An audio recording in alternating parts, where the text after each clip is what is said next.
Welcome back to Against My Better Judgment, the podcast where two friends, I'm Tamara Golden. and I'm Dannelle Whiteside, tell the truth, share the lessons, and laugh about the moments that we knew better but did it anyway. Each week, we share real stories about our lives, about the times that life surprised us, stretched us, or just straight up humbled us, and the lessons that we learned along the way. And this season, you've been learning about how we do ships. And today, Dannelle's going to talk to us about how we do citizenship. Yeah. Super important topic, but before we dive in, how have you been, girl? You know, it has been a good week. I enjoyed the comedy show at the Ryman. We saw Michelle Bateau, yeah. That was fun. So I'm always up for some good laughs, and you know the sun is coming out, and so I am in the streets. But I will say a discovery, Fort Negley, or is it? Oh yes. So a couple of friends, and I went and just walked Fort Negley and. Great history there, right in our backyard. But, as it warms up, everybody, if you think you see me in the streets, it's because you see me in the streets. So how was your week? Outside time. My week was good. First of all, let me just say thank you for Tamara called and said, hey, I have an extra ticket to see Michelle. So we had a little night out that was fun. I was going to comment on this week we worked on Donovan's science project, which was cool. And he's going to have the opportunity to showcase his science project tomorrow. So we're excited about that. And I think Auntie Tamara is going to pull up and see him. And so, it's so funny because I put a post on LinkedIn, like I'm doing my doctoral work, but also doing first grade science project work too. So like, we are on very extreme ends of life in any given time, but it's fun. And I think he's really convinced that he's a scientist. So I love that. I believe it. You are a scientist if you say you are a scientist. Listen, he did an experiment. It was really cool. So I'm proud of him. All right. Go Donovan. So how do we do citizenship? Let's talk to us. Yes. So I'm going to lay a few ground rules here, and then we'll jump in. But I feel like this was going to be a very meaty conversation because it just has to be. And I got a text message from my Uncle Mark, who is a listener and watcher of the podcast. And he was like, hey, you have a platform and there's some things going on that I think people really need to be made aware of and mobilized to do something about. And so he was specifically talking about the SAVE Act. Have you heard of it? I have. Okay, so we're going to talk about that today. And it's something that I heard of, but once he sent that to me, I was like, let me just dive in. So I did, and I was like, yeah, this is we really need to talk about that. And so, one of the things that you and I talked about when we started this podcast is we wanted this to be a platform where we got to share who we are, the lessons that we learned along the way, our journeys. But we also said two things: that we did not want this to limit our relationships or affect our relationships, and we did not want it to affect any future opportunities. Correct. And so, I say that because, we both have goals, and, so this is not a partisan conversation, but it's a keep it real conversation because this should be a nonpartisan issue. Absolutely. People going to cast their ballot for things that they care about should be a nonpartisan issue. And so that's how I'm framing the conversation today. And so when we talk about how we do ships, it has always been from this frame of ships moving us forward. And so how we do citizenship should absolutely move us forward, right? We should be, our country is a democracy.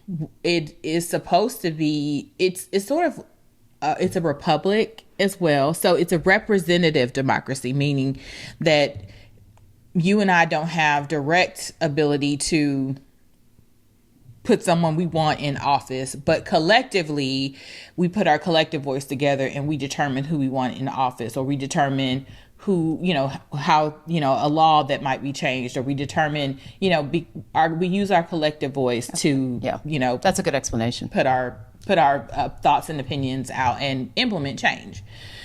And we know that from the founding of this country, that didn't always mean all of us, right? Yeah. From the founding of this country, at first, that meant only white men had the right to make their voice heard and have the government be reflective of the things that they wanted and cared about. Then some years later, through, a lot of blood, sweat, and tears, activism, and things like that, black men were then given the right to vote. Then after a little bit more time, then women were given the right to vote. And so we have said over history that voting is a real act of citizenship. It's how we make our impact on the democracy that we live under in this country. And so, again, historically, we know that the vote is very powerful because of all the resistance to allowing people to vote. For instance, black people for the longest were subject to things like poll tax to be able to pay. They had to pay to vote, or they had to have these ridiculous literacy tests, like they would put marbles in a jar and you'd have to guess correctly the number of marbles in order to be able to vote. And guess who got it right? No one. Because, it was really designed to never allow us to vote. And so then fast forward to the Voting Rights Act of 1965 that puts some things in place to protect the right to vote for individuals who had been historically disenfranchised from voting. And then you saw it's been within the last 8 years or maybe 10 that slowly certain provisions of those Voting Rights Acts have been rolled back. And so now we're in this space where it feels like the right to vote as a citizen of this country is not as sure as it once was. And so enter into the chat the SAVE Act. Mm-hmm. So the SAVE Act stands for Safeguard American Voter Eligibility Act. And this new law that is being debated right now would require documentary proof of U.S. citizenship to register to vote in federal elections. This applies to new voter registration. It applies to any updates, which means name change, address change, etc. And it moves your registration from self-attestation, which means like you go there and you say, hey, I moved or I changed my name, to having to prove your change through documentation. And so right now where it stands is that act was passed in the House, the U.S. House of Representatives, in February 2026. And debate has currently begun in the Senate. It began March 17th, I believe. There has been no final vote yet, and it likely would need 60 votes to pass. And currently, people are saying that it's an uncertain path forward. They've decided to debate it, but because of the filibuster, it has not come up for a vote yet. And there's not really... People are saying they don't know whether or not it actually will come up for a vote. But here's and I'm going to try to give a balanced perspective, and then I'll give you my own opinion about it. And I will interject, if you really want to see something, also Stacey Abrams did a brilliant interview about this. Probably, it might have been a couple months ago. It's not new. Yeah. And this is not a new thing, but I just feel like people aren't talking about it like they should. Agreed. So, people who support this say that it protects election integrity. It keeps non-citizens from voting, and it builds public confidence in elections. And so their argument is that you need ID for many things. And why wouldn't you need a ID for voting?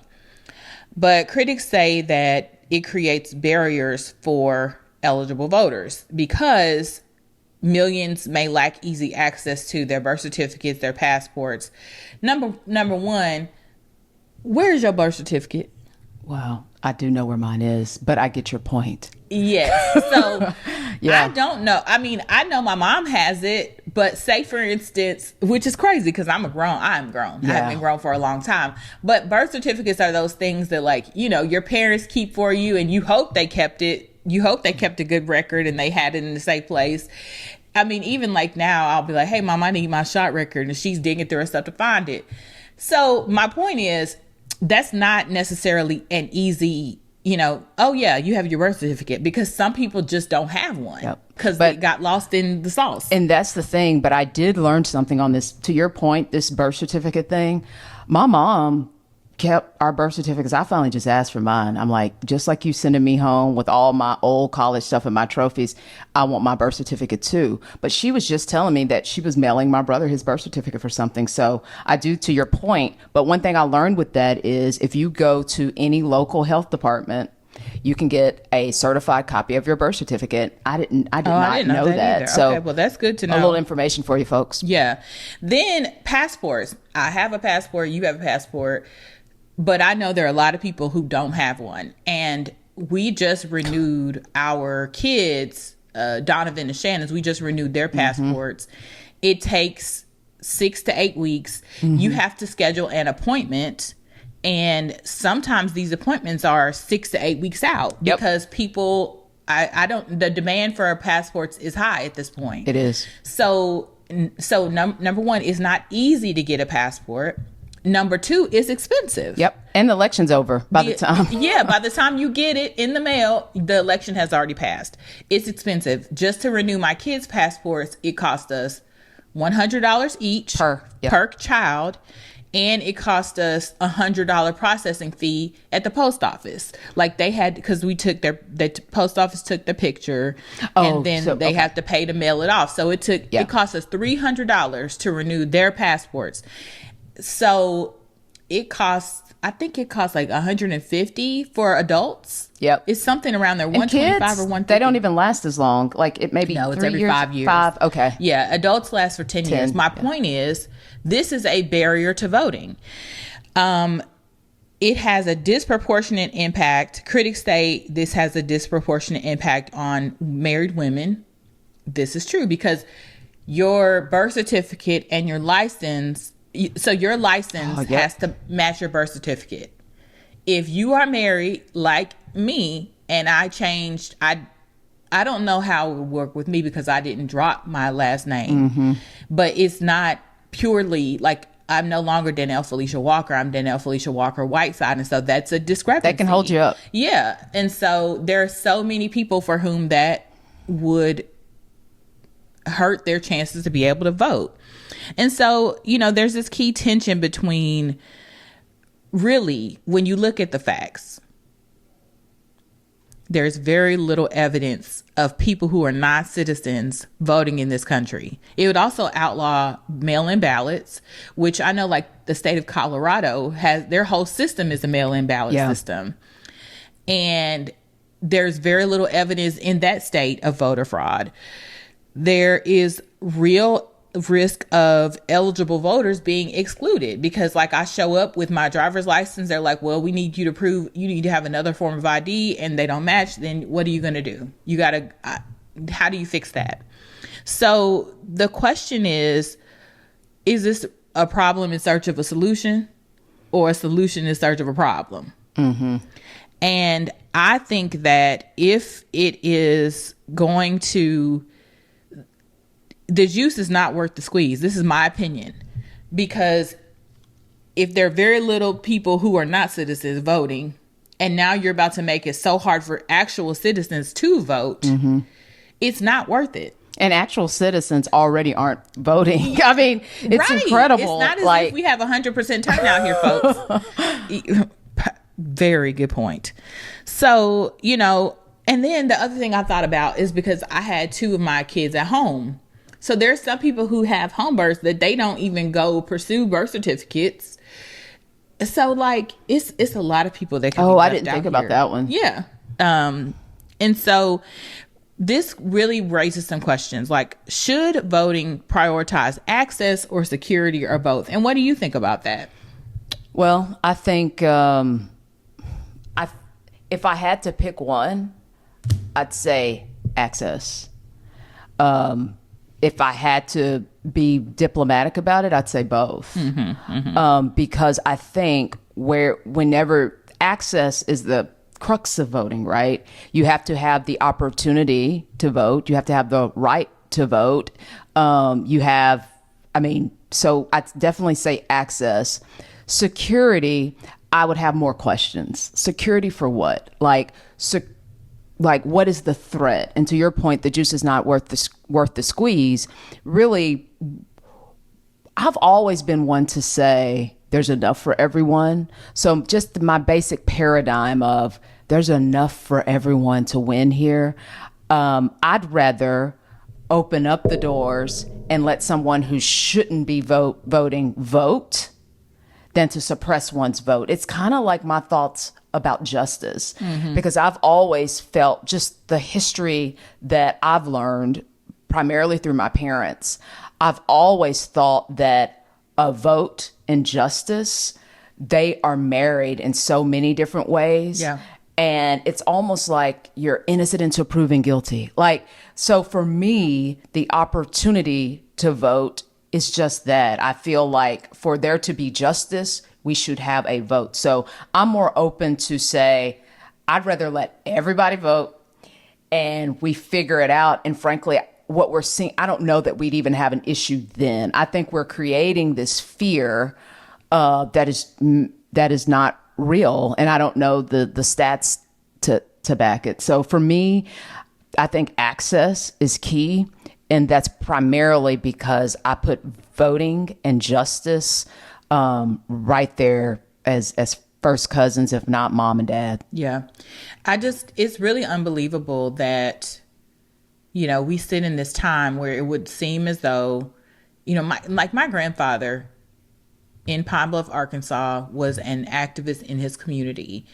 And, he fought for things like this. And it's so crazy to me that we are still trying to push and preserve. And I just don't back to your earlier point that it's not as if we had 100% voting. And there are all sorts of structures and barriers that exist to have 100% of people voting. I mean, once you exclude the felons or exclude it's so many people that are already excluded from voting that, you just have to go this much further to try to disenfranchise people. And I just don't think that it's wrong. Yeah. And it's a conversation also just about change. I mean, we always hear this saying that the only thing constant is change. And it feels like as a nation, there are some changes that we are just unwilling to accept. The whole growth and the movement of the nation has come with change, regardless of how you feel, having an African-American president, having a female president, or the thought or just the idea of it being so real to us, now realizing that there's AI in our world now. These are a lot of these things that are changing really can make us better people, but it also can make us a better nation. But there are certain parts and there's certain things that we just refuse to let ride. For us to be able to just sit on the deck and just lean back and relax and enjoy the sunshine and see various people living across the street from me or to my left and to my right, and kids sharing toys now. And that is a beauty that we could have by now. Right. We should have by now. But the reality is this fight, there's certain things that this nation is unwilling to let go of. And it's unfortunate, but it might just be that thing. It might be the thing that keeps United States in a different type of a third world. Yeah. We tend to point to other people as third world countries. Well, no, they're female prime ministers. That we might be a different type of a third world if we can't let go of this thing or accept this new type of change that goes hand in hand with access to voting and justice. Yeah, I agree with you. You cannot disenfranchise people without also disenfranchising yourself. It just doesn't work like that. The laws of sowing and reaping don't work like that. You know, it's just, you cannot prosper unless everybody is in a position to prosper.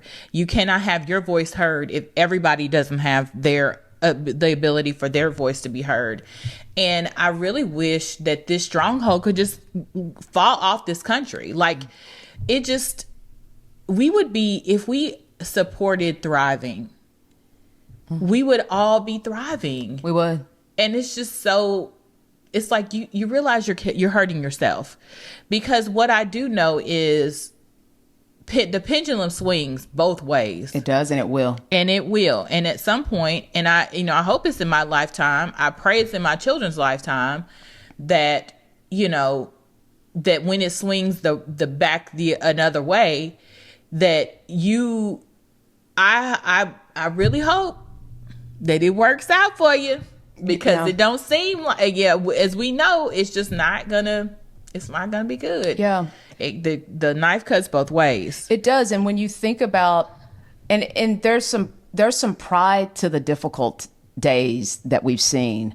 Like, when you go and look at, even, let's go to, at the beginning, I said that I visited Fort Negley. Like, just being able to touch something that was built by someone that I didn't know, but that was here fighting for me without even knowing that they were fighting for me. Right. To touch stuff that was built for free, like to get the benefits of just that free, hard labor and see buildings still standing. There's a source of pride and a source of sadness, but we're in a world where a lot of people got first dibs at stuff. Yeah. And, you know, we then were left to kind of take what was left. And when we made that great, somebody else got first dibs at that. So there's a lot of pride when I think of the history, but the pain and the hurt certainly doesn't outweigh it, but it does motivate. It does motivate me to, and you to talk about these types of things. Yeah, I mean, like I said earlier in the conversation, that, you know, people had to fight, they died for you and I to be able to vote. Absolutely. Men, women, you know, blacks, absolutely. White, there were a lot of people who said, you know what, everybody's voice needs to be heard. And if I have to do that for my kids, I absolutely will. Yeah. And so, you know, at its core, to bring it all home, then the SAVE Act really isn't just about voting rules. It's really about who gets counted in our democracy, who matters. And it's also about, if they're putting up this fight to, if a fight is being waged, if a war is being waged on our ability to make our voices heard, what don't they want us to say? What are they not trying to hear? Correct. Because it's obvious to me that if you don't want me to vote, is the reason why. So no, we have to take our abilities, our rights seriously, and however you can. And I firmly believe that I don't care how the outcome of an election turns out. I am not a sore loser. So if it is fair and another side that I perhaps didn't want to win won, I accept that. But it's got to be fair. Yeah. Is my thing. And so, you know, because it's going to affect people on both sides. It's married women on all sides. It's correct. Kids, it's people who don't have birth certificates today on all sides. So if you don't want this to pass, I would encourage you to call your representatives, make your voice heard, let them know you don't want this, you know, you want access over rules that disenfranchise. Yeah. And clarity with regards to just citizenship. Yeah. And clarity as to what we as a nation have always been, and the thoughts of what other countries look up for us for being, yeah. Right? So we have, in many ways, lost our way, but we are still the United States, and we can still unite. You know, it's definitely going to take a lot and take a lot of effort, but I think citizenship, great topic. Yeah. All right, do what you can while you can. Because at some point, if they do this, I might be sitting on the sidelines saying, Tamara, you're going to have to vote for me because I can't vote. You know, my name is different. Well, or how about that might be true just because of gerrymandering. I mean, there's so many things that can, anyway, we could talk about voting all day, but yeah. All right, let me calm down. Because I be getting mad. You know, it's, Lord have mercy. Certain things should excite us. It really should. Like, you know, you can try to, I've been trying to keep my peace. I've been trying to stay, you know, but at a certain point, it's like, oh, y'all are really playing. Yeah. And just because we don't talk about it on this is not the point of this podcast, but just because we don't talk about it does not mean that we don't talk about it. You know, it's life. Yeah. Yeah. So. All right. We're going to move on to the Will Be the Judge segment. And this is from Amber. She says, I have a quick question. This is funny too. I have a friend who never drives when we go out. Dinner events, running errands, it's always me. She always says things like, you don't mind driving, right? And I usually just say yes. It's not a huge deal, but it's starting to get on my nerves. I don't think she's doing it on purpose, but it definitely feels one-sided. Do I say something or do I just keep moving and let it go? Her name's Amber. Yeah. Hey, Amber. You know, I'm always one to address something, and I've not always been good at this, but I'm always one to address something that's starting to get on my nerves, because usually, especially, it can turn into something big, and it's big enough for you to write into us. So I'm always prone to just address it, because it could be a lot of different things. For example, I have one friend that always drives. They just like to be the driver, two actually, and that's totally fine with me. So I have one friend that always likes to drive. And then I kind of have friends that are kind of sprinkled in the middle. I am one of those people that, because I drive so much, I'm always willing to ride in the passenger seat if you're a decent driver.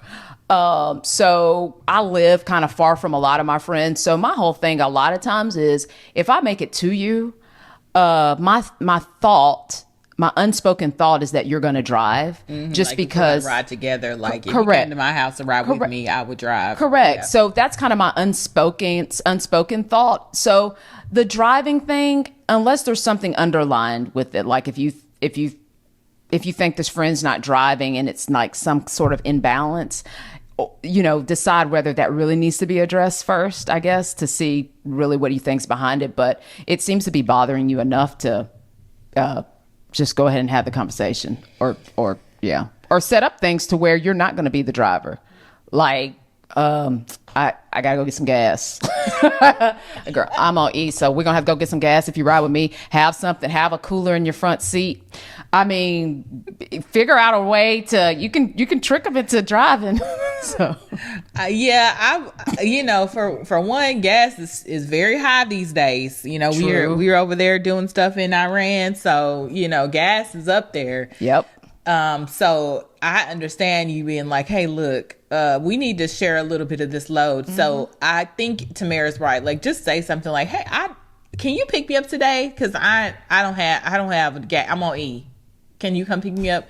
And just see it, you know, just see what they say, or, you know, have a conversation. Like, it sounds like to me, you just need to just say what you think. Like, hey, I don't feel like driving today. And I think that's fair. And if that answer is like, well, we can't go if you don't drive, then you gonna know something. You gonna know something. That's right. So if they have a car, you know, I think you just need to say, hey, I don't feel like driving today. Can you come get me? And it should be like, oh yeah, sure. Oh yeah. Because it may be something totally innocent. Yeah. Like if my two friends that like to drive, if one day they just said, hey, do you mind driving? It wouldn't be I'd be, oh, sure. No big deal. No problem. Yeah. I mean. So just say what you feel. It doesn't even have to be a thing. They probably don't even, like, I'm going to assume positive intent. Agreed. That they're not trying to be a bad friend who always wants to make you drive. They just might be like, oh, she always drives. And it may be just a matter of you saying like, hey, I don't feel like driving today. And then it's fine. So just, you know, just say what you need and move on. Yep. I like that. We agree. We did. I don't think we've agreed all season. like, I mean, we kind of blur the line. We kind of go into each other's lanes, but this is one where we actually, good job. It's not a big deal. So. Okay. So we're going to move on to our favorite Against My Better Judgment segment. And so, Tamara, what do you have? Yeah. So this is, lighten things up a little bit. But so I think I said maybe last episode that I went to, so PBS or NPR was having a bourbon tasting. Oh, nice. And bourbon is not my thing, but I am a supporter of NPR and public television. Mm-hmm. So in general, the money was a fundraiser for them. And again, it's something that I listen to so religiously that I do try to support their events. So that's why I went. Well, while I was there, I got sucked into these demonstrations on how to make certain cocktails, which I was just listening for something neat that maybe I could try or something like that. And so I scanned the QR code with my phone and I sat there and I entered to win something. Mm-hmm. That's the part that's against my better judgment. You shouldn't have entered. I shouldn't have. I did not know what I was entering to win. And sometimes if you play dominoes with my dad long enough, everything's multiples of 5. So 5, 10, 15. And if you get like the spinner 10, you put that down and you say 15 points and he'll say, all money ain't good money. He'll say that over and over and over. I never play dominoes. I don't know how we're friends, but anyway, this is one of those all free things aren't good free things. So I got an email from this guy and he's like, ta-da, congratulations. You've won a free Tennessee whiskey workshop. Okay, that sounds like a good thing. It sounds great. So I'm like, oh, this is awesome. I can invite 6 people and I'm thrilled. I mean, I am thrilled. I'm not hearing the problem. Well, I call him to talk about the workshop that I've won for 6 people. And so he's like, yeah, I'm going to come out to your house. You can have 6 of your friends and I'm going to make you 3 drinks. You get an hour and a half. I'm going to make 3 bourbon cocktails. So perfect. And I was like, okay. And he was like, these require some, hot top shelf bourbon because these types of cocktails you can taste the bourbon. So wait, you got to buy the bourbon? Oh, no. So I said, what you need him for? Oh, so I didn't hear. I was like, oh, so we had a phone call, a Zoom call together. And I was like, so what type of bourbons will you be bringing? He's like, oh no, I don't bring that. Now I can bring my own glasses. If you don't have glasses, I can bring the bitters. And I'm sitting here like, what am I? What did I win? You won a bill. Like $300 later, I am having 6. The good thing is it's friends and fellowship. So I do want to be clear about any time I can hang out with my friends. I really, really enjoy it, but bourbon's not even really my thing. So, it's one of these things I'm sitting here like, now what did I win? And so of course my thought is, I think I have to tip him. I don't know, because it's a Tennessee whiskey workshop. He's coming to my house. He's going to make 3 drinks, mind you, with my bourbon, my stuff. But on top of that, I do think I have to tip him. Who's paying for him to come here? Well, I think that's what I win. Okay, well then he won a tip from those people who pay for him to come here. And I think it's his company. I think he does these Tennessee whiskey workshops. I think that's why it's called that. But it was part of the PBS NPR thing that you register for. Like, I have no clue, but against my better judgment, I registered for this. And also against my better judgment, I said yes, because I could easily have your friends 15 of my friends over for less than $300. Correct. And having drinks you actually want to drink. And my dad's not even in town, and he likes bourbon. So anyway, that is a setup if I've ever heard of one. But do I have to? I think I'm supposed to tip. You have to pray about that one, because I don't know. I don't either. I don't know the etiquette. I just don't know the etiquette. I think I think I'm if supposed you're going to be on the safe side, you probably will. But what do you tip? Exactly. I think, do I multiply 18 drinks times like 2 or 3? You get what I'm saying? Like per drink? I have no clue. Then this is $500 you're out of. See what I mean? So anyway. Well, I don't know. Do you want to ask your guests to give a little? No. I can't have them get got too. I'm gonna give him a tip and be done with it. Lesson learned. I mean, it was just against my better judgment. Simple as that. So. Well, I hope you enjoy your tasting. It will, and that's the nice thing is it will be so much fun if it's people are going to come with great energy. It's going to be great. And I get to see Andre. Yes, my husband's coming. I'm leaving. Yep. I'm not going because I need to go back and be with my kids, but I know he'll have a good time. He actually likes bourbon. So. Yep. Oh, when you only have 6 people, I had to be specific. I mean, it's 6 people. So I had to pick people who really, really, really like bourbon. Like one of my dear friends is actually traveling this week. So she can't make it, but I really picked specifically bourbon drinkers. So well, enjoy. And with that, what are we taking away from this conversation? Don't take that vote for granted. Yeah. And also don't take your neighbor that may not look like you for granted. Citizenship is really, really valuable. And we've got to do what we got to do to keep the vote, because a vote makes things just. Yeah.